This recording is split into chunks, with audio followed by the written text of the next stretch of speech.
नहीं, और अगर वो मतलब कमाल हो गई है रूपिका। अरे मतलब आप कहीं पर भी जीत के आ रहे हो तो वो जीत आपको पसंद, वो जीत ठीक है। कर्नाटक में आप जीत रहे हो तो सही है, और कर्नाटक और दूसरी जगह में हार रहे हो तो वो बीजेपी ईवीएम गलत है। यही हरियाणा में हुआ था। It's not just about EVM, चुनाव आयोग, सुप्रीम कोर्ट, अदर थिंग्स। आप जो खबर सुना रहे हैं ना, आप कह दीजिए महायुति 213, वो आपको भी जो है उनके पक्ष का बता देगा। प्रॉब्लम तो ये है ना कि जो भी यहाँ तथ्य और सत्य बता रहा है, और अगर वो उस फेवर का नहीं है तो मामला गड़बड़। शाजिया इल्मी भी हमारे साथ बनी हुई है। अच्छा, एक बात बता दूं, अनीश गढ़वे बहुत ज्यादा आ रही हूँ शाजिया इल्मी, आ रही हूँ, एक सेकंड शाजिया इल्मी, एक सेकंड रुकिए बस। अनीश गढ़वे, आप उस ताव के साथ ही अच्छे लगते हैं भाई। पहले मैं बता दूं, मूंछों का वो ताव ना जाने पाए, चाहे सीटें आए कि ना आए, जनता ने वो ताव बस छीन लिया। अभी फिलहाल तो politically okay. Shazia Ilmi, make your point. Bumper जीत मिल रही है, लेकिन झारखंड के अंदर इंडिया अलायंस की, इंडिया ब्लॉक की जीत हो रही है। मुझे लगता है ये बेशर्मी की इंतहा पार हो गई है और आप हार रहे हैं, इस बात को मानिए। बार बार देखिए, झारखंड में हमने अच्छा नहीं किया, मुझे लगा था बेहतर कर सकते हैं। हमने एक बार भी इलेक्शन कमीशन को कुछ कहा, या फिर ईवीएम मशीन को कुछ कहा, या बैलेट पेपर को वापस लाने की हमने बात कही। और आप देखिए ये कि भाजपा की जो स्ट्राइक रेट है महाराष्ट्र में 86% है। और अब शिवसेना की स्ट्राइक रेट को देखेंगे तो जी बोलिए शाजिया। जी, भाजपा का स्ट्राइक रेट है 86%, अब शिवसेना का स्ट्राइक रेट देखिए 71% और एनसीपी का 62%। अब ये तो स्ट्राइक रेट है। इनको भाई साहब को ईवीएम और इलेक्शन कमीशन नजर आ रहा है, जनादेश नजर नहीं आ रहा। प्रॉब्लम यही हो गया है। मैं दो स्टार नेताओं का बता देता हूं। धीरज देशमुख को, विलासराव देशमुख के छोटे बेटे अपनी सीट पर पीछे चल रहे हैं, लगातार पीछे चल रहे हैं। रोहित पवार ट्रेल कर रहे हैं इस समय, ये बड़ी खबर है। और वर्ली से, जैसे रूपिका ने बताया, बहुत कम मार्जिन के साथ, 600 वोटों के मार्जिन के साथ आदित्य ठाकरे सिर्फ आगे चल रहे हैं। वर्ली जो है रूपिका परंपरागत सीट रही है ठाकरे की। वर्ली में 600 वोटों से पीछे बढ़त होना बहुत हल्की बढ़त है। ऑलराइट, अब आप खबर सुन लीजिए। कानपुर सीसामऊ विधानसभा से नसीम सोलंकी की जीत पक्की दिख रही है। 13,000 वोटों की लीड हो चुकी है, जबकि 12,000 मतों की गिनती अभी शेष बची है। 13,000 वोटों से इस वक्त नसीम सोलंकी की जीत पक्की दिख रही है समाजवादी पार्टी। और आपको यह भी बता दें कि जो बारामती है, वहां पर बुलडोजर पर ढोल नगाड़ों के साथ लोग बाहर निकल रहे हैं, जमकर जश्न और नगाड़े बजाए जा रहे हैं।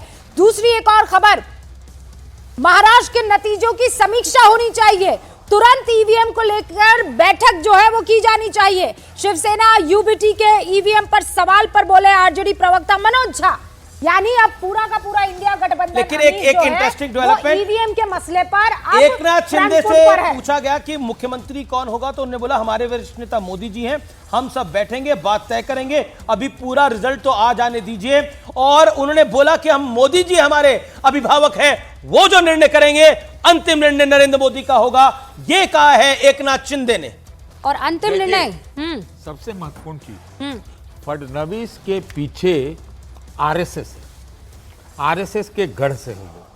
आरएसएस ने अगर जमीन पर इतना ज्यादा काम किया है महाराष्ट्र में, तो ये मान के चलिए कि देवेंद्र फडणवीस को मुख्यमंत्री पद के लिए, या हो भी सकता है कि राष्ट्रीय अध्यक्ष के रूप में भी आरएसएस देखना चाहेगी। इसलिए उनका दावा बहुत इस बार मजबूत भी है। देखिए, उनको उतारा गया था गद्दी से डिप्टी सीएम। राष्ट्रीय अध्यक्ष चूंकि देवेंद्र फडणवीस एक ब्राह्मण है और जेपी नड्डा भी ब्राह्मण है। मैं पॉलिटिकली अगर आप देखें तो इस समय जो पूरी पॉलिटिक्स है वो जातिगत राजनीति है, और ओबीसी दलित इनका बहुत बात की हिंदू एक है। नहीं, पर देखिए ये जो पॉलिटिक्स है, उस पॉलिटिक्स को आप डिनाई नहीं कर सकते आज के दौर के अंदर। तो उस दौर की बात करेंगे तो थोड़ा टफ होता है। महाराष्ट्र का सीएम बनना फिर भी आसान हो सकता है।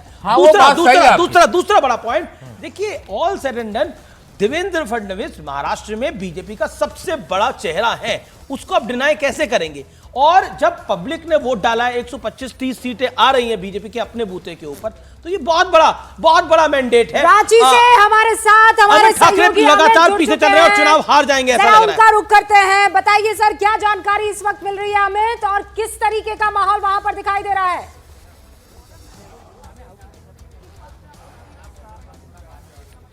देखिए, इस वक्त हम झारखंड में मौजूद है, रांची में झारखंड मुक्ति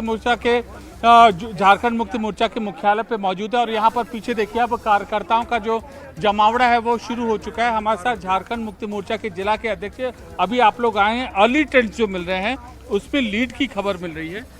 देखिए, ये तो एग्जिट पोल है जो अनुमान के रूप में लगाया जाता है, लेकिन चूंकि हम लोग फील्ड में रहते हैं और फील्ड की स्थिति क्या है, झारखंड की जनता का सोच क्या है, वोटर की सोच क्या है, वो हम लोगों को पता है। कितना एक्सपेक्ट कर रहे हैं आप लोग? क्या हम लोग 55 प्लस सीटों का एक्सपेक्टेशन है नहीं, पर और हम अमित लोग प्लीज उस भाई आंकड़े साहब तक को ये निश्चित बता रूप से- दीजिए, ये एग्जिट पोल नहीं है, अब तो कई राउंड की काउंटिंग जो है वो हो चुकी है। ये 8-8 नतीजे आ रहे हैं, 4 सीटों के नतीजे आ चुके हैं, 9-9, 10-10 राउंड हो चुके हैं। झारखंड में मतलब मुझे लगता है कि इंडिया वो गठबंधन गालिब का में। एक चेहरा कि दिल को बहलाने के लिए ख्याल अच्छा है।